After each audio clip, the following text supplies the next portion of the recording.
News కి స్వాగతం. ఈ రోజు వార్తా విశేషాలు. ఎవరికి ఏ కష్టం వచ్చినా కూడా నా కథ గుర్తు తెచ్చుకోండి. 16 నెలలు నన్ను జైల్లో పెట్టినారు.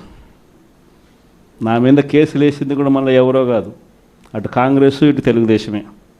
నా పిటిషన్లో ఎవరు పిటిషనర్స్ అంటే అటు కాంగ్రెస్ ఎమ్మెల్యేలు ఇటు తెలుగుదేశం పార్టీకి సంబంధించిన నాయకులు.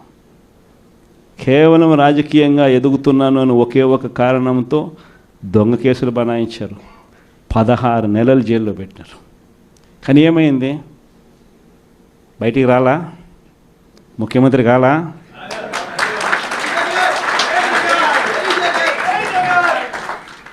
ప్రతి ఒక్కరు ఇది గుర్తుపెట్టుకోండి. ఎవరికైనా ఇంతే. మహా చేస్తే వీళ్ళు ఏం చేయగలుగుతారు? దొంగ కేసులు పెడతారు, కాదండంలా బెదిరిస్తారు, కాదండంలా మహా అయితే 3 నెలలు లోపల వేస్తారు, అది కాదండంలా. కానీ ఏం చేస్తారు?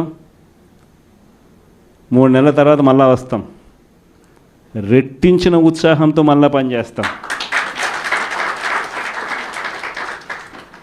ఎవరెవరైతే మిమ్మల్ని జైల్లో పెట్టే కార్యక్రమం ఎవరెవరైతే చేస్తారో, మంచి చేసిన వాళ్ళని గుర్తుపెట్టుకోండి, చెడు చేసిన వాడిని గుర్తుపెట్టుకోండి. ఇద్దరిని గుర్తుపెట్టుకోమని చెప్తాను.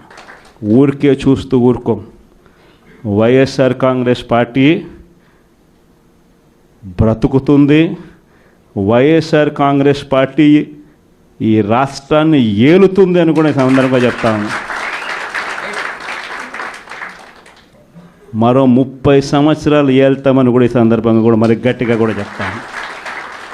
కాబట్టి ఎవరు కూడా వైఎస్ఆర్ కాంగ్రెస్ పార్టీకి సంబంధించిన ఏ కార్యకర్త వెంటికి కూడా పీకలేడు అని చెప్పి కూడా ఈ సందర్భంగా చెప్తాను. ఇది ప్రతి ఒక్కరూ గుర్తుపెట్టుకోండి. ఒక్కటే గుర్తుపెట్టుకోండి, ఈసారి జగనన్న 2.0 కొంచెం వేరుగా కూడా ఉంటుంది. ఈసారి జగనన్న 2.0 కార్యకర్త కోసం ఎలా పనిచేస్తుందో కూడా చూపిస్తుంది. ఇది మాత్రం నేను ఖచ్చితంగా చెప్తా ఉన్నా. ఎందుకనంటే జగనన్న 1.0లో బహుశా కార్యకర్తలకి నేను అంత గొప్పగా బహుశా చేయలేకపోయి ఉండొచ్చేమో. ప్రతి పథకము ప్రతి విషయంలోనూ కూడా మొట్టమొదటిగా ప్రజలే గుర్తుకొచ్చారు. ప్రజలకు మంచి చేయడం కోసమే నా టైం కేటాయించా, నా తాపత్రయపడ్డ ప్రతి విషయంలోనూ దానికోసమే అడుగులు వేశా.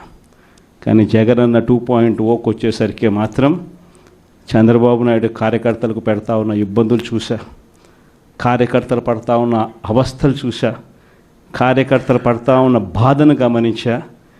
వీళ్ళ కోసం గట్టిగా మీ జగనన్న ఉంటాడని సందర్భంగా గట్టిగా చెప్తాను.